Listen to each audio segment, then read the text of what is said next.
tassa bhagavato arahato samma sambuddhassa. Namo tassa bhagavato arahato samma sambuddhassa. Namo tassa bhagavato arahato samma sambuddhassa.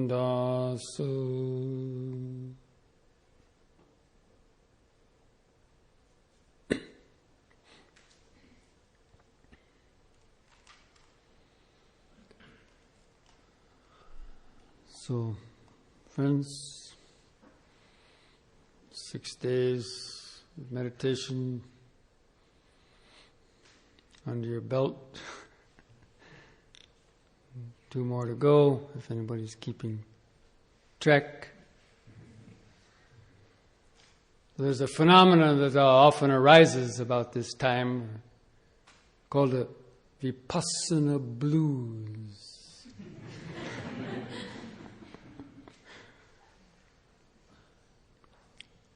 That's a term that refers to,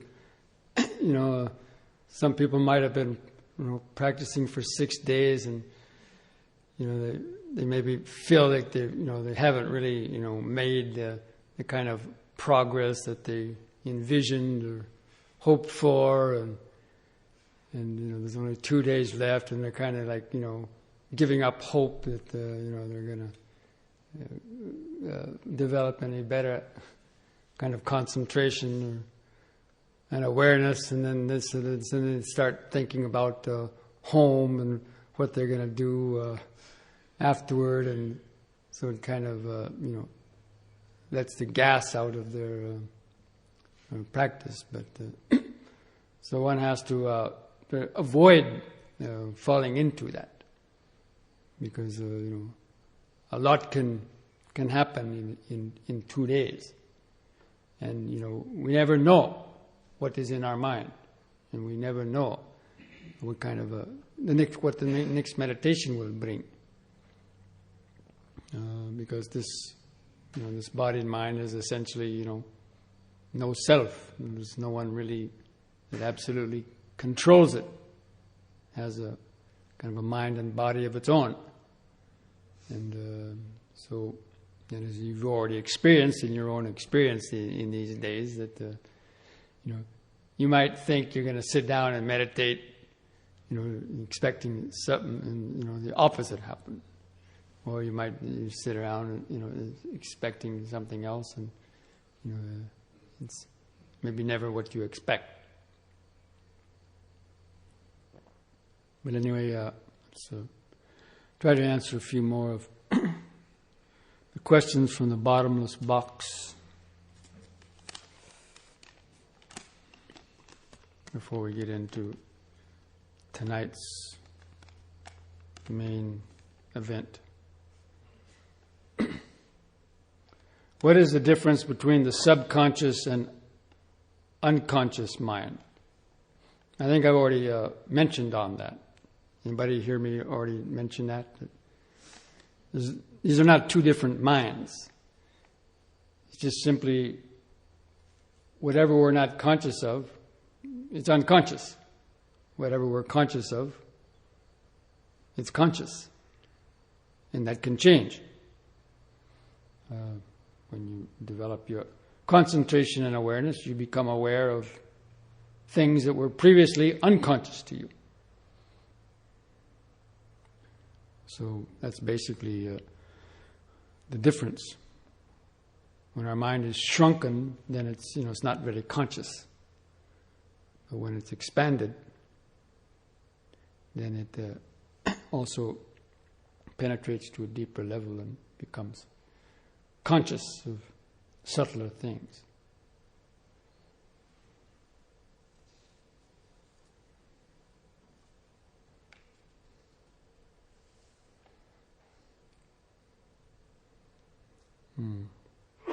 It's a drawing of my favorite fruit, avocado.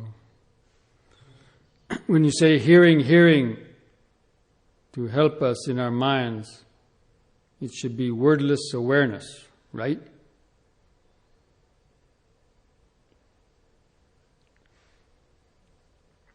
In the beginning, the technique of noting is you actually make a kind of an internalized verbal note. I mean, you're thinking the words hearing, hearing, or feeling, feeling. But that's a beginning level technique, and it's done that way so that it's clear to you that that's what it is. It's hearing is a phenomena, and that's all that's happening in that moment is hearing, hearing. And hearing is different than thinking about it, thinking about the sound. And that's thinking.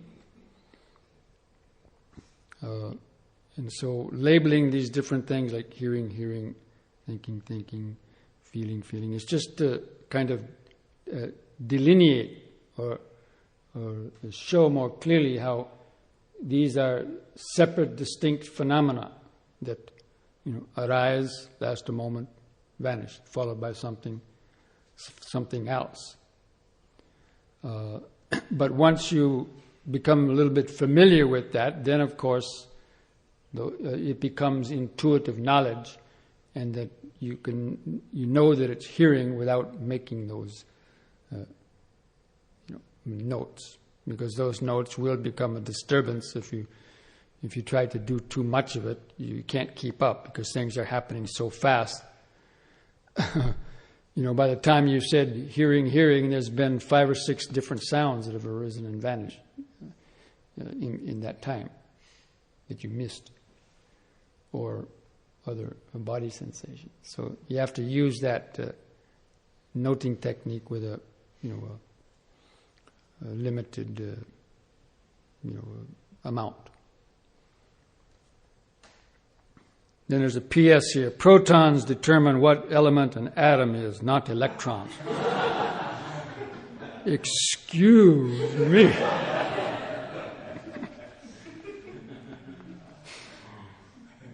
I flunked high school chemistry, so...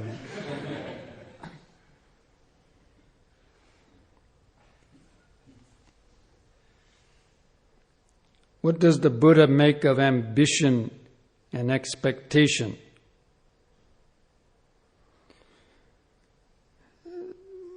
What does he make out of them? These are basically, these are just, mental states, conditioned mental states, usually, based on the ego, the I. So ambition, the desire to do something, accomplish something, do something. Of course, it's not all bad. You have to have ambition to want to meditate, or to practice the Dhamma. That's a desire too. But it's not a bad desire. So not all desires are bad, but we have to see the ones that are based on, greed and, aversion and ego and pride and conceit, and things that are more kind of domineering. Then those things, we should pay more specific attention to in the beginning to tone them down a bit.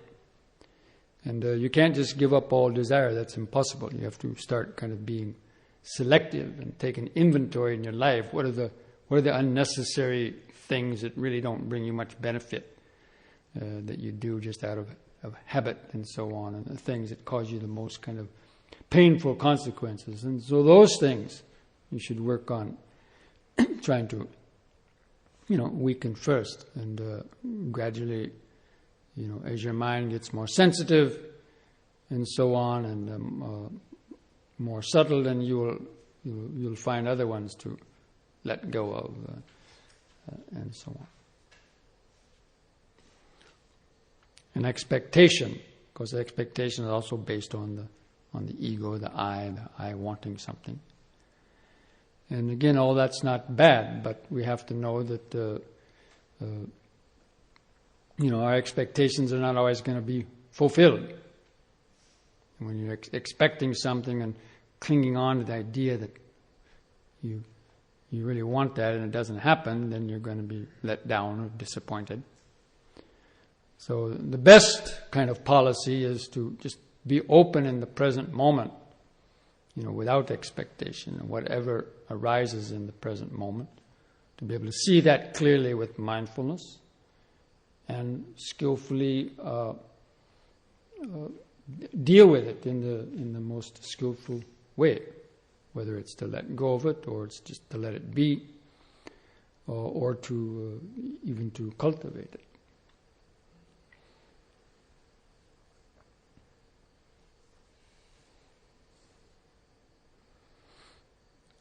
Are all fictional selves impure?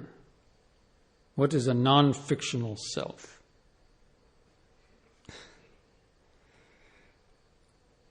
Well, we're going to talk about consciousness actually later on tonight. I get done with these questions. So the sense of I, of course, the sense of I inside of you is, as we'll see, is a fiction. That means it's been created. It doesn't exist in an absolute sense that it's some fixed, unchanging kind of entity called a self. That's a belief in maybe some other religions, but the Buddha denied that there was any such kind of absolute self-identity that's eternal.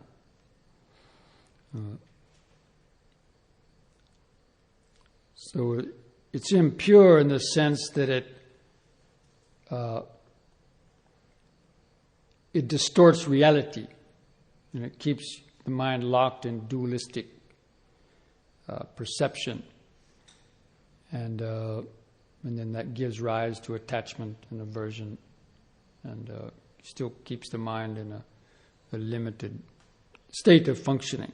So in that sense, you could call it impure because it's not the pure awareness.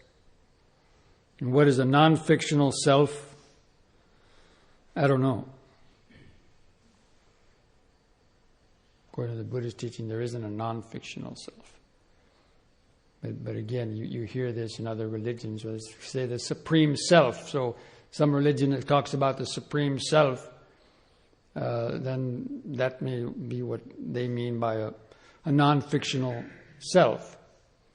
But again, as we discussed in the beginning, the first night or two, when we were talking about the difference between yoga and Hinduism, this concept of self is the main sticking point and the difference. And whether it's an ontological reality or it's the same or difference, then that's up to each person to experience in their own meditation.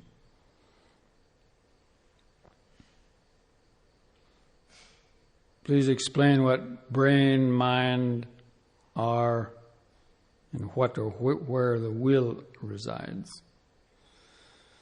The brain is the brain. It's what processes all the information and data. The mind operates through the brain. What we call the mind for most people is just brain activity. But mind, in terms of consciousness, of course, is a different thing, and we might talk more about that later. But this is where science and, let's say, Buddhist philosophy or yogic philosophy differs, because in modern day science, consciousness is just produced within the brain, but that's not what is normally believed in Buddhist yogic philosophy. The mind has come from another source. That means a seed of consciousness, and it's some of its accumulated tendencies and so on. And the issue of the will, that's a whole other separate topic. The will is basically desire based on on the ego.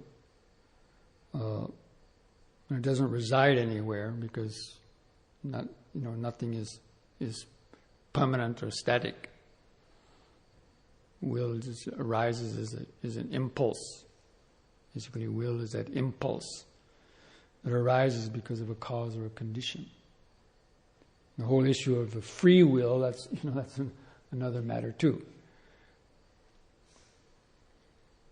I think there was a question about that.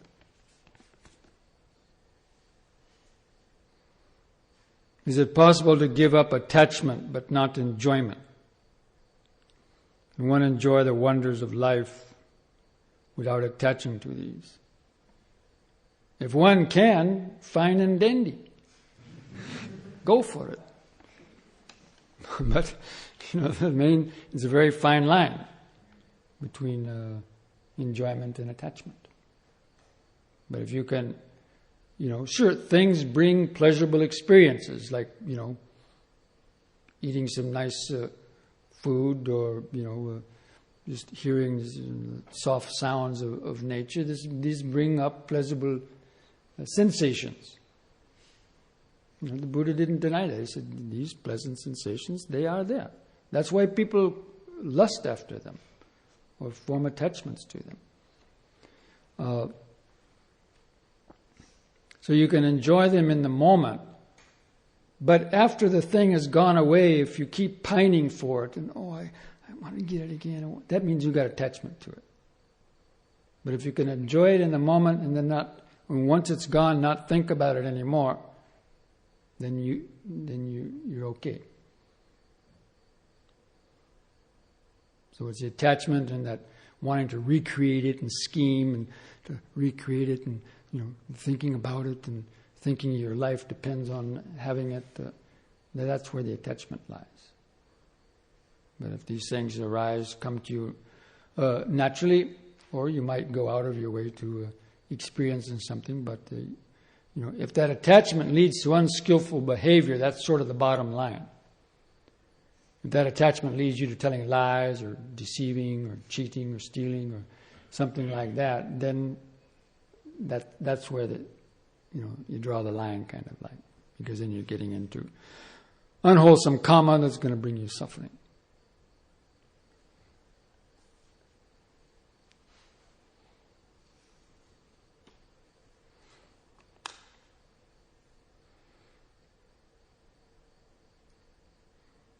I was feeling my Chitta during meditation.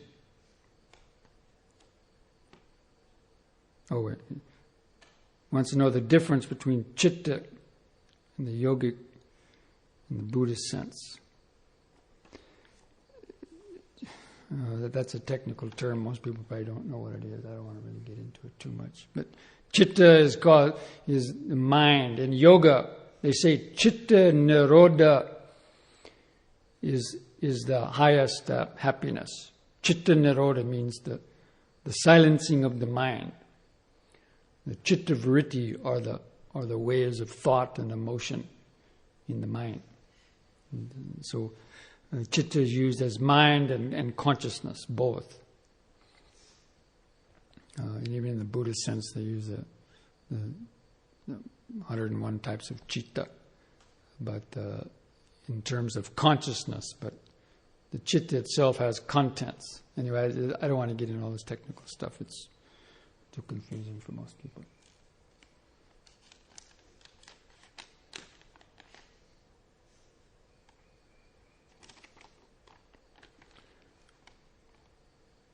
What is a good way to gauge if the mind is wanting to stop when legitimate physical reasons also prevent sitting for only an extended time?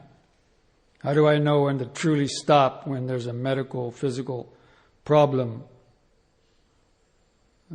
to respect the body? And that sometimes can be difficult to know when, some pain or discomfort is, an indication that some kind of serious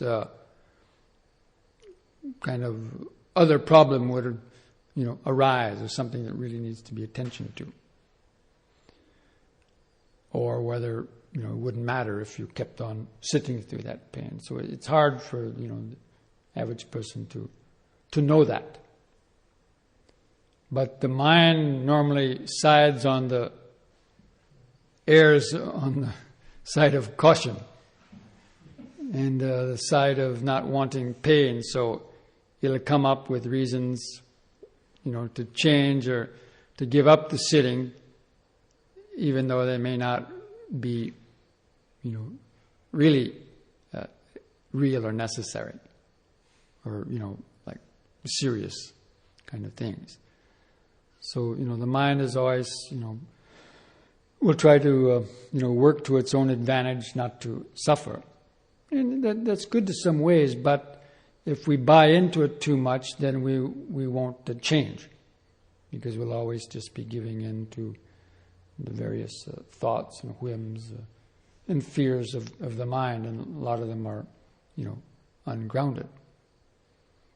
But so it's a tough call, and each person basically is going to have to decide that themselves. As I mentioned before, though, we try to extend the amount of time maybe a little bit before moving.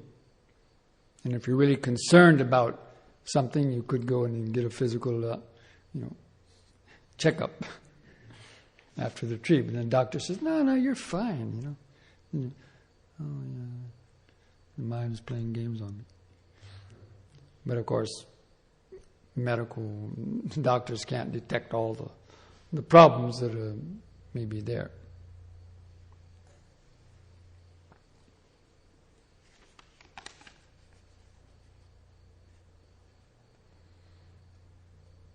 Sometimes I have ambitions to come out of lust. But lust is an old dragon who laughs as its fire overpowers my mind. Am I being unrealistic? Lust, desire, especially that connected with the bodies and so on. Basically, we were born from that, right? I mean, everyone was born from that type of thing, and so it's very strong in all beings, and even in the animals, and we've already discussed that a bit. So it's one of the lust or desire. There's three strongest types of lust or desire. The sexual is probably the strongest, and then there's food and sleep. So sex, food, and sleep are usually the strongest cravings that the people have. But you can't live without food and sleep very well, but can you live without sex? I mean, there are some people that live without it, I guess, right? So maybe you're born from it, but anyway, you can live without it. It's not a biological fact that you have to satisfy that to live, whereas food and sleep you do. But anyway, lust and desire are only overcome at the very highest levels, at the third level, second and third level of enlightenment. So don't be realistic if you think you should be free from all the types of thoughts connected with that, at least at this point in your. But the main thing is just to see it for what it is. Okay, yes, it's a biological urge, produces sensations, but if you have strong mindfulness and you can just observe it and just let go of it, you can also contemplate how a strong trap it is and how much suffering that it entails. Because when we go out to try to satisfy those urges, then we have to, get involved with the people and very complicated the situations, and so much suffering comes out of it. For what? A short-lived experience. How much time and scheming and planning and worrying and this and that you go into having some kind of experience, encounter, and then the actual experience is quite probably short-lived. but the problems and other worries and sufferings that come out of it is much greater. So you have to weigh those out, and so on. And but you have to have something that's a substitute for it. And meditation can be a substitute. That if you reach certain meditation states, that is much more pleasurable than any sexual experience or other types of lustful experiences.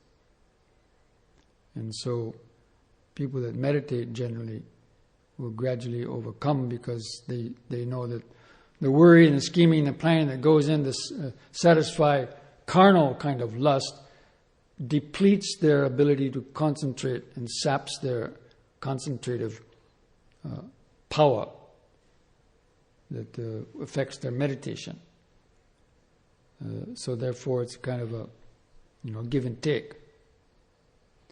And that's why people that go on meditation retreats, we have the precepts about not engaging in these sort of things, because knowing that it saps the spiritual strength of the mind, or at least the ability to concentrate, because you're going to thinking about these other things.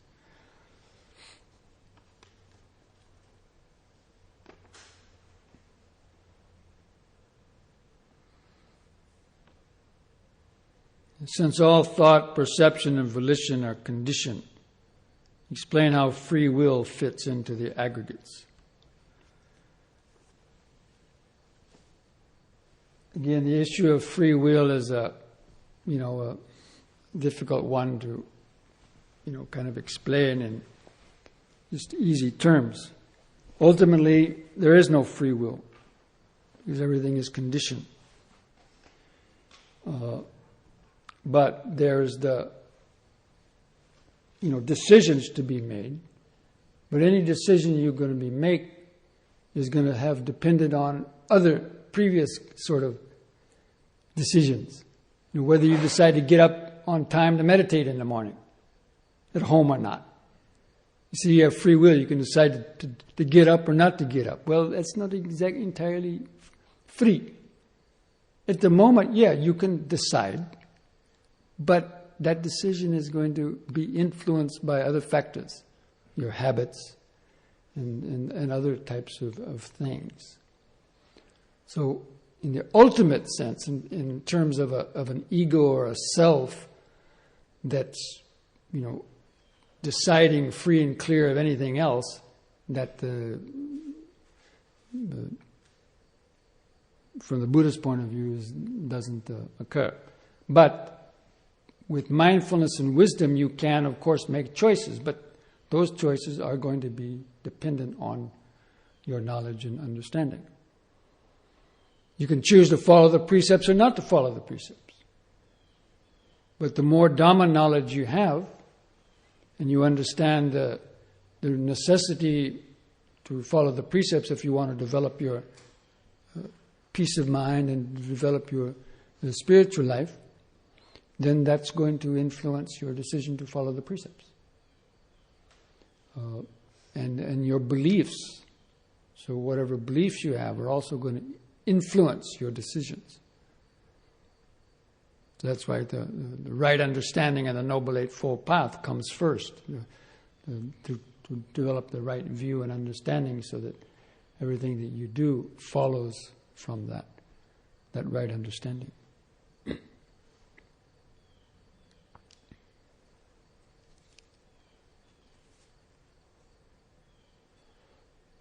What about the fifth element, ether? I thought that space was particularly important in terms of meditation. So I mentioned, in terms of the first aggregate, the matter is comprised of the four elements, the four vibrations of earth, fire, water, and air. But the Buddha did mention a fifth element called the space element. But that was in conjunction with spaces that we have in our body and you identify with. So you have a space inside your mouth cavity, or a space inside your ear, or in your rectum, or bowel or another stomach. There's a cavity, there's space. Or there's space in this room. The space is enclosed by all this wood structure. There's a space inside that bowl. And so, because space, you can perceive it, it's something that you attach to in your mind. So that's why it's, the Buddha gave it as an element. Because we can also cling to that. My space. Now you can go on the internet to my space.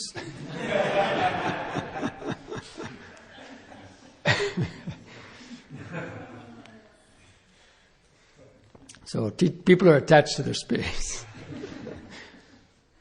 So all these things are due to the attachment. And everything in the Buddha's teachings is about showing how we get attached to these things. Not make some philosophical, metaphysical entity out of it. But they're all used for meditative purposes to develop our understanding and what keeps our mind attached to its concepts.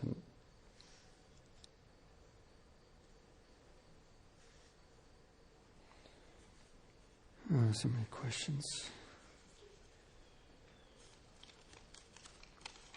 There was another note I didn't read in the box. It says, can't you give a 2-hour Dhamma talk? Might have to.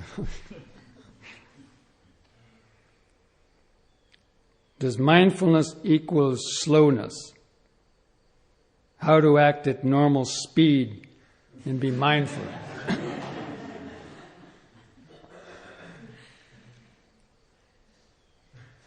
You can, develop a general mindfulness. You can walk at so-called normal speeds and maintain a general mindfulness. But you wouldn't be able to have the mindfulness that can discern those moment-to-moment arisings and vanishings as we've been trying to do. And so the concentration wouldn't be so intense. But for general mindfulness and to maintain a kind of a good level of just present moment awareness, then you can, with training, instead of lifting, swinging, placing, pressing, you just be aware of walking, or stepping, even if you're going, faster. So that's a general kind of mindfulness, and that's the kind that you can practice during the day and when you are doing things.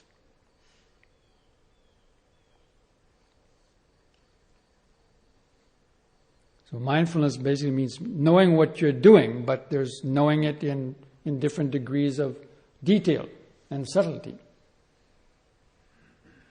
But even just the basic mindfulness of, now I'm sitting right now, or walking, that can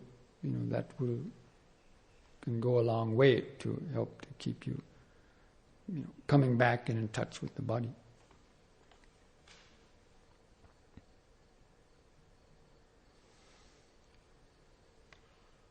Does removing desire for sensual pleasures mean removing the ability to enjoy them?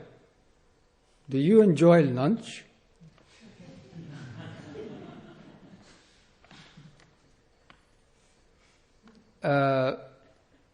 Eating is a burden.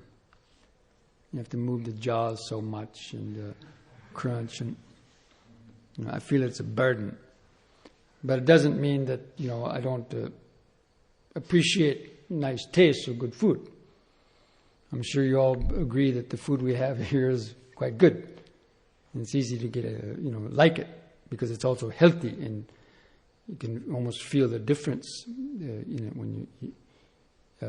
And things. So even the Buddha appreciated good food and things like that. But again, it comes back to attachment or not, or whether you're attached to it.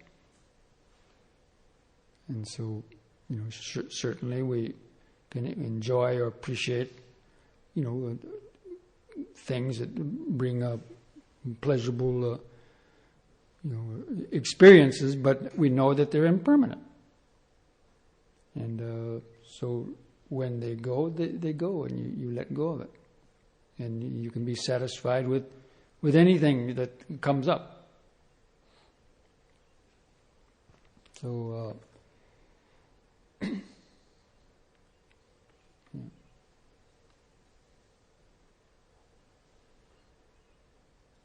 So it's not having the sensual pleasure, but it's attachment, and then how that affects your mind and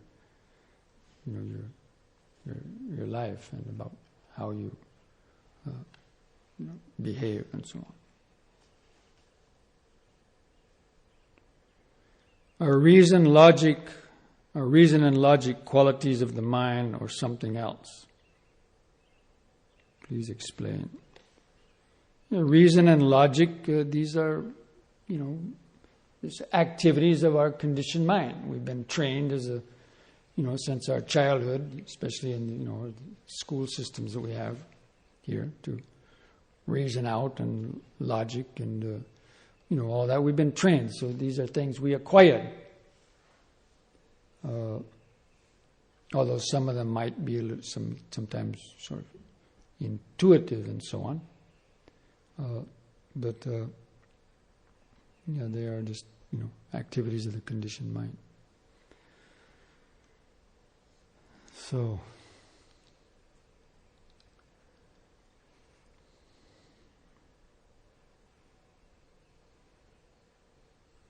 I think if you want longer Dhamma talks, you have to stop writing so many questions.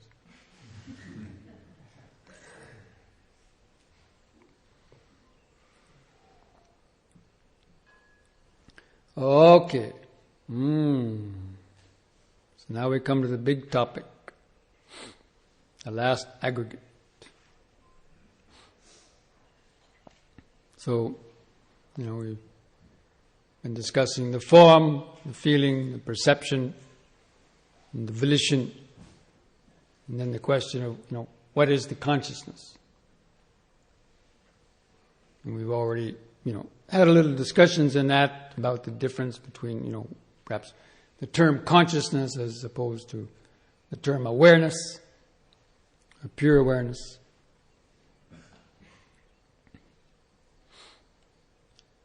But in the vijnana, the word vijnana is the Pali term for the aggregate of consciousness. It basically refers to the 6 kinds of hearing, seeing, tasting, smelling, and touching consciousness. It's discriminative consciousness. And normally it's associated with the sense of I comes with it. And the subject-object recognition. That's why it's called a clinging. We cling to it as I, me, or mine.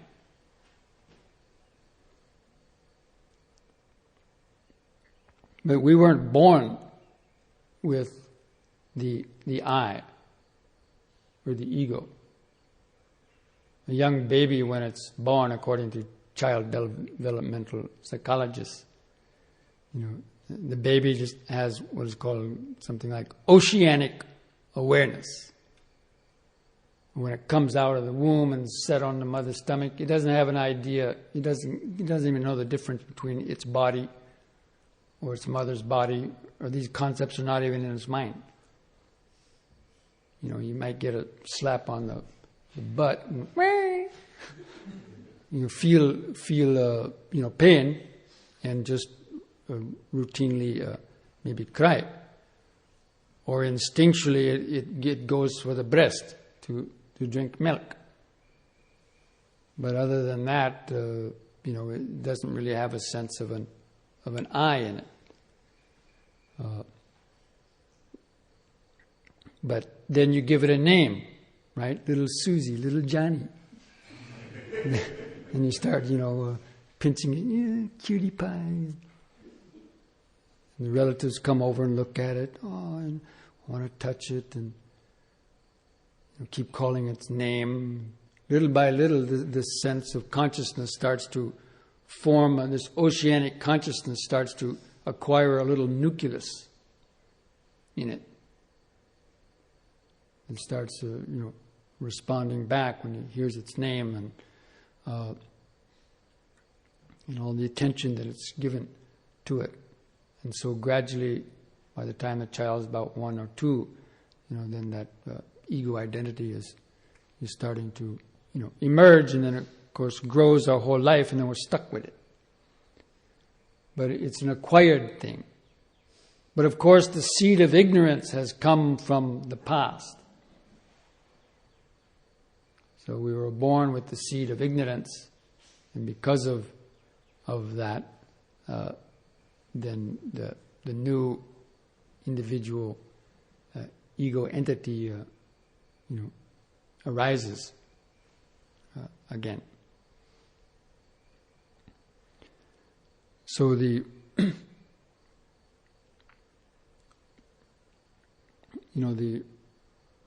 the mind, there's 2 types of the mind: the active mind and the passive mind.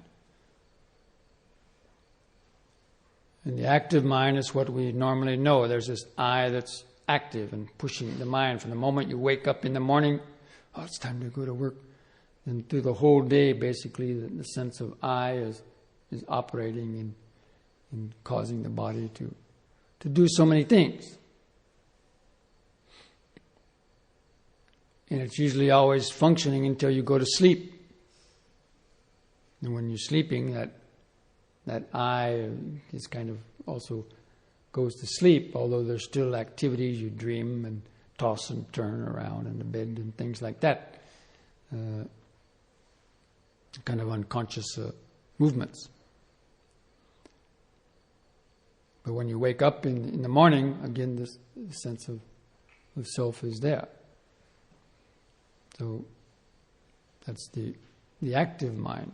And it's always doing something. Because this sense of self depends on desire. And the foundation of the Buddha's teachings about anatta, or no self, means this sense of I consciousness inside you, this sense of I, is basically, an illusion. It's like a shadow phenomena created within the mind. As we mentioned with the child, it's gradually created. And it arises with each moment of the consciousness.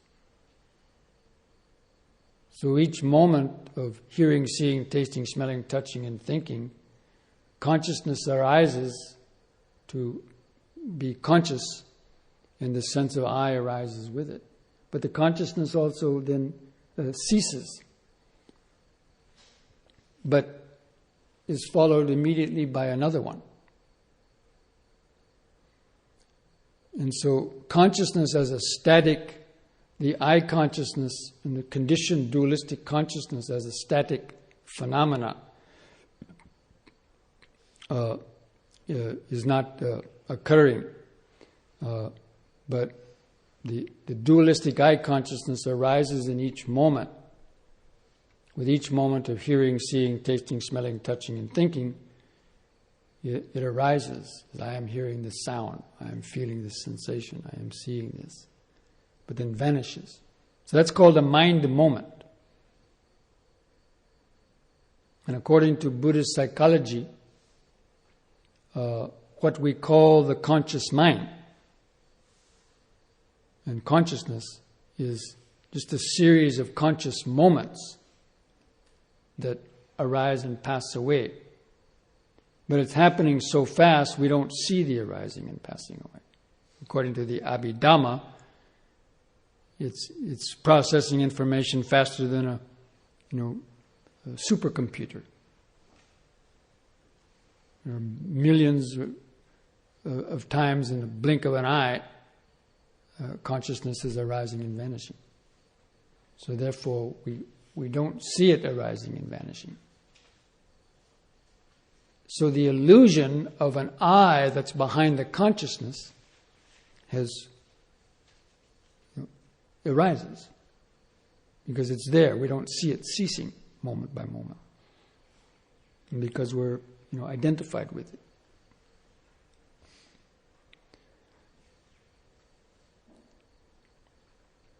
So what we call the aggregate of consciousness is this consciousness that arises and passes away with this sense of self, and then this consciousness is aware of the world out there. So that's called subject-object duality, or dualistic consciousness. Dualism, self and the objects. And we get attached to that consciousness as I, and there's three aspects of it: I, me, and mine.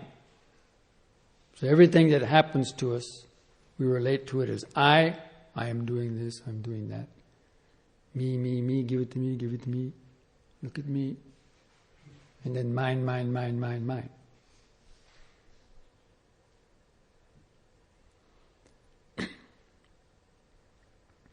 So, but that's the active mind, and the mind that goes on creating karma. But it exists because of desire. So that's why it's very interesting. Desire and the ego are like two sides of a coin. You can't have one without the other. It's like pedaling a bicycle. You have to go on having desire, like you have to go on pedaling the bicycle. If you stop pedaling, the bicycle will move a little bit, but then eventually will fall down. So if we're not desiring something, if we're not actively doing something, the sense of self starts to fade away because it depends on this activity. That's why it's difficult for people to relax. Because they get very uncomfortable. You take a middle-aged person and have them, sit down in the middle of the house in the middle of the day and tell them to close their eyes and don't move, but don't go to sleep. The average person after a few minutes will start feeling very uncomfortable. And they say, what is this Buddhist nonsense? Give me a beer, Go out and mow the lawn. Do something. So, there's a saying in English, just don't sit there, do something. Buddhists would say, just don't do something, sit there.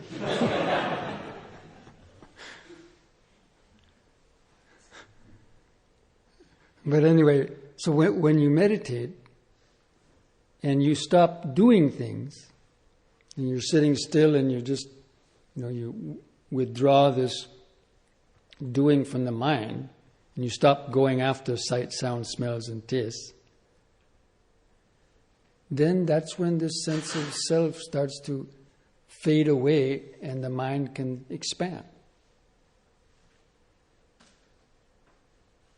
And it can, it can expand to the state, or the mind gets real quiet and you'll feel like you're going to disappear. Kind of gets right to the edge of, the void, but then fear arises. Fear that you're going to disappear. The ego gets scared and gets jerked back into thinking. Because it doesn't want to, disappear or lose its control. So when you understand how the ego, the sense of self, waxes and wanes with the desire, then you understand the nature of it. How it, it's just created because of the desire. And when you have a lot of things to do, then you feel very real, And that's why people always want to do things, because it gets their juices running. They feel more alive the more that they do. But in the course of that doing, they do a lot of things that then bring them, conflicts and suffering too.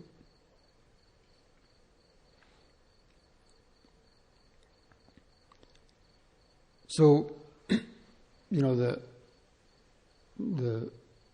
consciousness, that active consciousness is one thing, but the source of that comes from the pure awareness. So, we have awareness. You could be in a state of meditation where you have a very expanded mind and maybe, almost like the feeling of your body has disappeared. Maybe it's not too many, the mind's very quiet and it feels like, you have some experience of, emptiness, and then something happens, a big loud sound or something else, and, the mind contracts. And it contracts right back into its ego-centered viewpoint. So you can see that, quite clearly at times. So the passive nature of the mind is just this awareness, which basically, doesn't have any boundaries to it. The normal consciousness, ego consciousness, is a boundary-making machine. And since we were born, it's made all these boundaries between ourself and the world. All artificial boundaries. The idea that, this earth is part of the solar system. The solar system is only one of many solar systems. An infinite boundary out in some imagined into space. And then you work all the way back, to Earth. Then all the, 120 different countries on the Earth, there's boundaries, this country, that country. Then boundaries between people, between religions, between ideologies.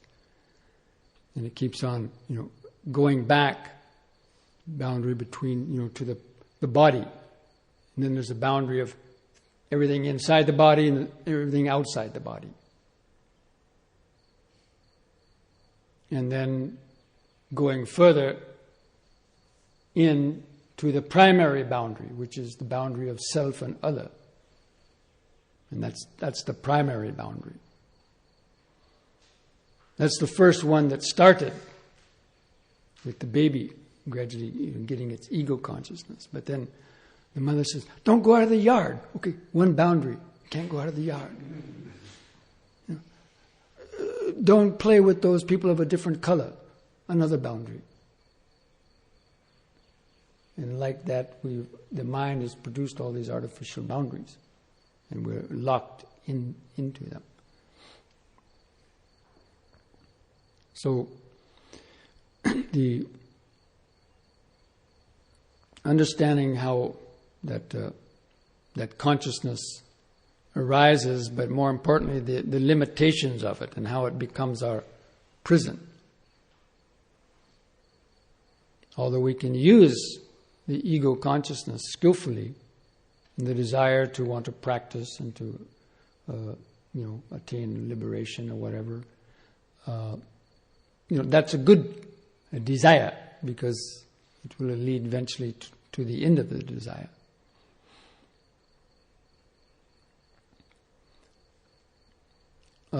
Now, in the practice of the meditation, again, there's three aspects I think I mentioned before to our experience. On the one sense, we have the knower, and that's basically the sense of I. And then the known, those are the external world, the sense objects, sight, sound, smell, taste, touch, thoughts. And the knower belongs to the past, because anything we know about ourselves is basically from what was in the past up to this point. Of course, we projected into the future what I'm going to be in the future, but that's just a future thought. But anyway, so let's say that the ego belongs to the past, and then there's the known, the objects, which are basically the future. We want those objects in the future, even if it's just in the next second. You hear a sound and you want that. You hear a bird. Oh, I want to go see that robin, or I want to go see what kind of bird that is. Give me my bird book. Or that pain in the knee. I want to get rid of this, overcome this pain in the next second. So for most people, their experience is the knower jumps to the known, immediately jumps to the known. They jump over the middle. What's in the middle?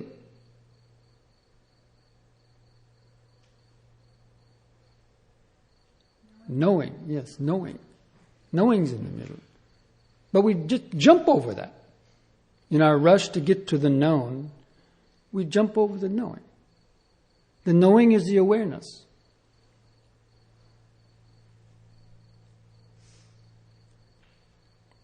So most people, don't know anything about the knowing because, their mind is such in a habituated state to fixate on the object, and it kind of just overlooks what's right in front of our nose. The space between the observing and the object.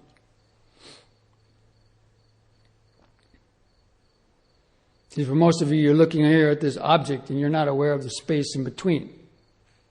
Or maybe you are kind of vaguely, but it's not experienced as a direct kind of object because you're fixating on the object. But if you let go of fixating on the object and look at the space in between, then you can almost see it. But anyway, so in the Vipassana practice, in order to get back to knowing is the present moment.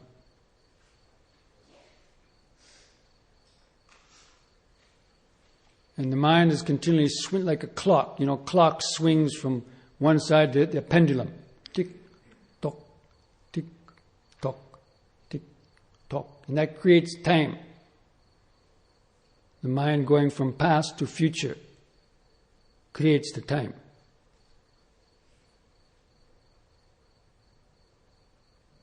When the pendulum stops in the middle, what happens?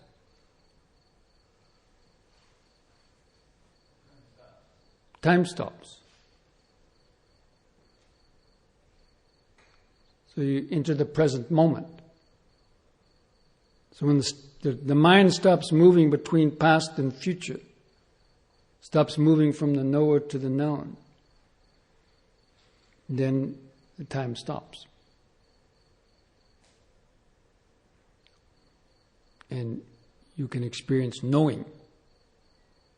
The knower disappears, the known disappears.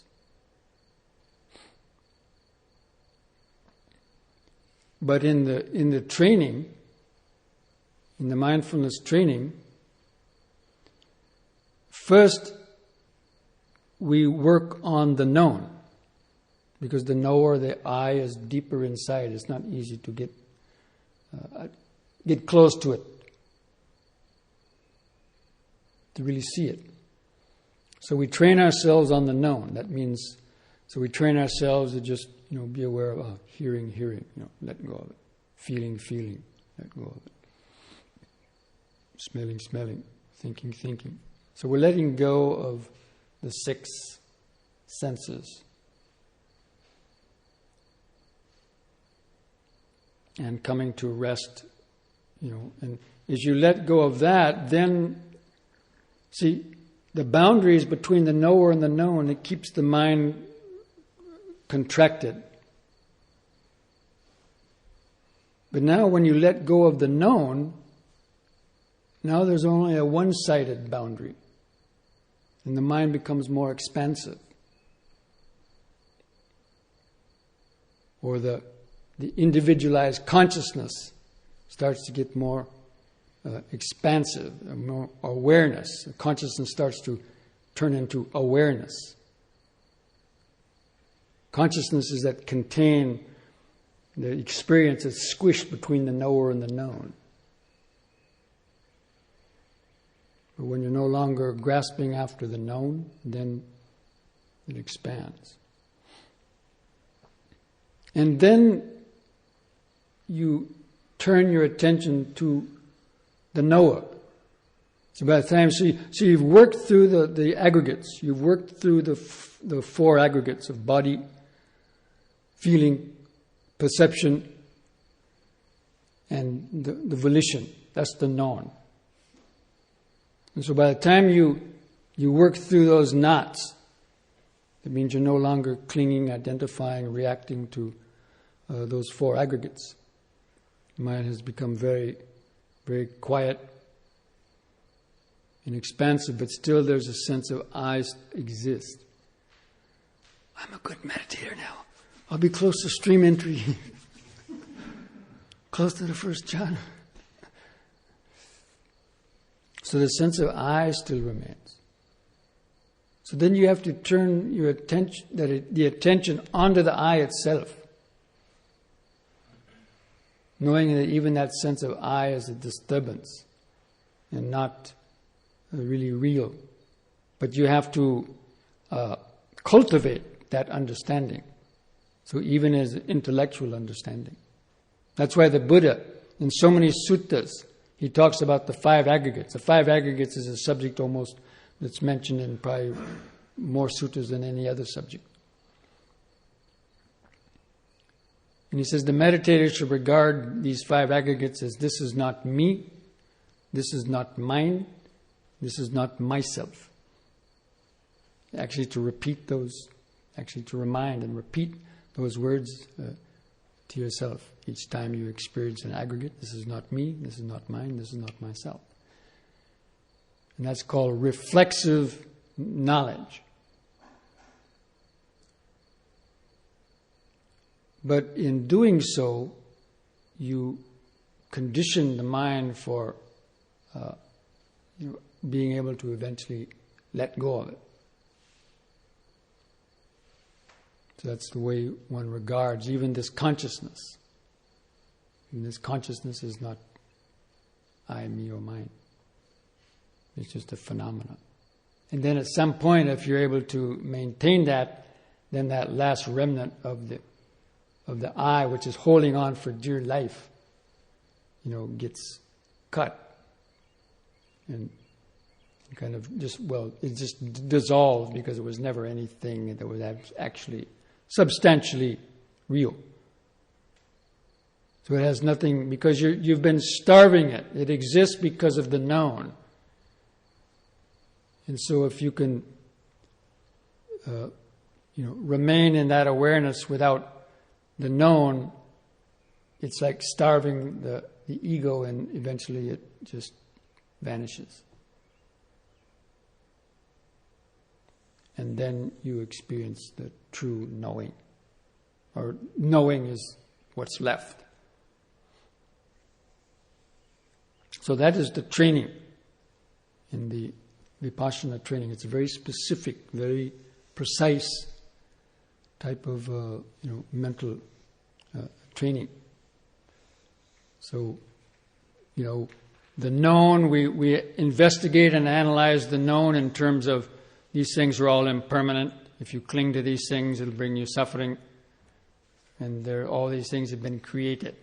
So this intellectual understanding that you've gotten through reading the suttas or hearing lectures, then you're able to contemplate that and develop the mindfulness so the mind stops going after them, and then gradually working through back to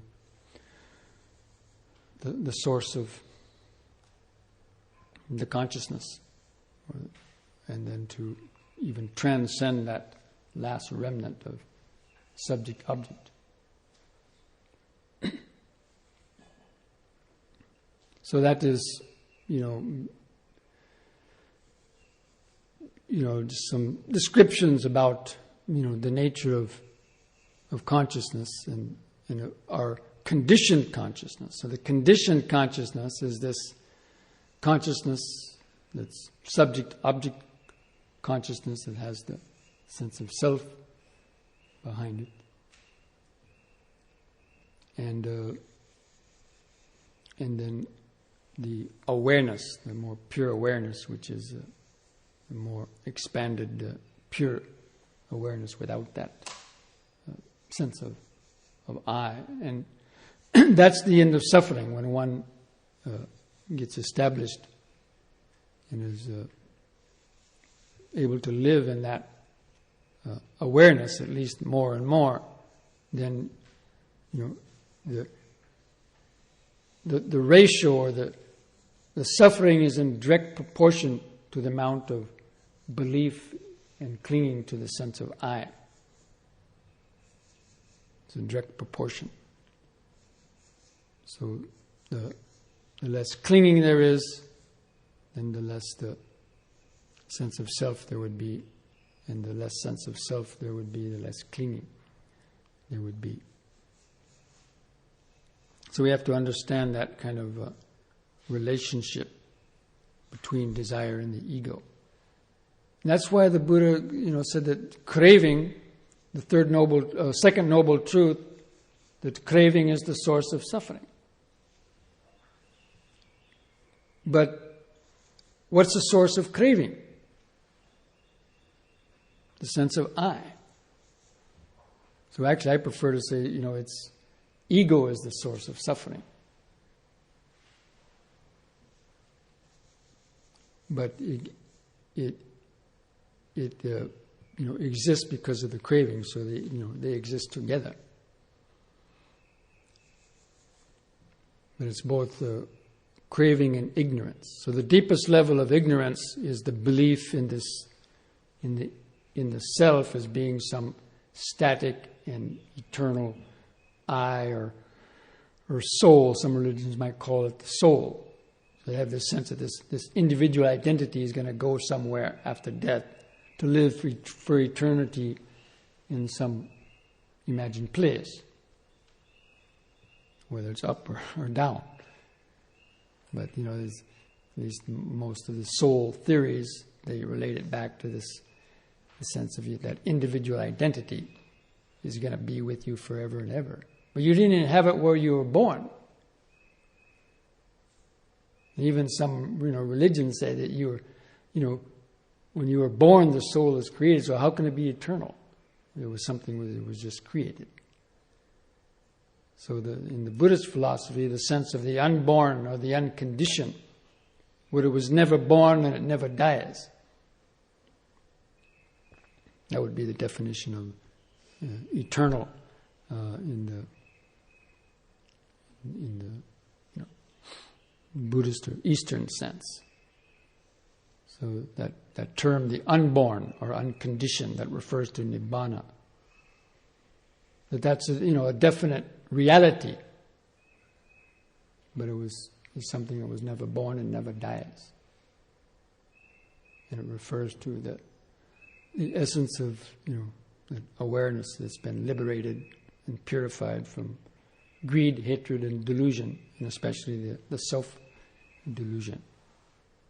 And then it doesn't come back to be born again.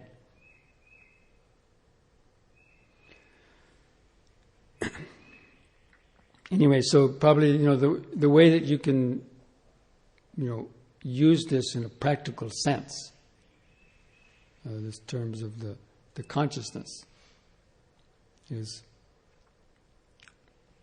again when you're tuning into impermanence and you're tuning into the moment-to-moment arising and vanishing of different sense stimulus. If you can, as I mentioned this morning, just notice and release, and let that momentum of impermanence develop. Then there's no time for the ego to arise, because the ego gets its identity to the objects that it's trying to cling to. And if you don't give the mind any time to cling, because you've built up that speed of noticing impermanence, it has no time to form perceptions, it has no time to drag in the past or the future, which is the food for the self, the ego consciousness. And so it can't get a footing in there. And that's why when you build up the momentum of noticing, the mind expands, because it has to expand to notice more and more things. Whenever you're clinging on to an object, the mind is contracted. But if you can notice many things happening at once, that means the mind is expanded And that's why it can notice many, many things going on simultaneously at the same time. Because there's room in it for that. But that corresponding room squeezes out the sense of the I or the self. So we can directly observe this process as we practice our meditation, and we, experience some of the different states. We can directly see that, and that's the way you investigate and understand the nature of this thing that we call the ego or the self. And then you'll know what is consciousness too, as opposed to just awareness. Now the Buddha, or an enlightened person, they still have the 5 aggregates. But they're called the 5 aggregates of clinging, because we cling to them. But the enlightened person still has the 5 aggregates, but they don't have clinging anymore. And they still have kind of, you could call it consciousness, but it's not that the ego-dominated consciousness. It's the, more or less, more like awareness. Anyway, I think I may have said too much already. So.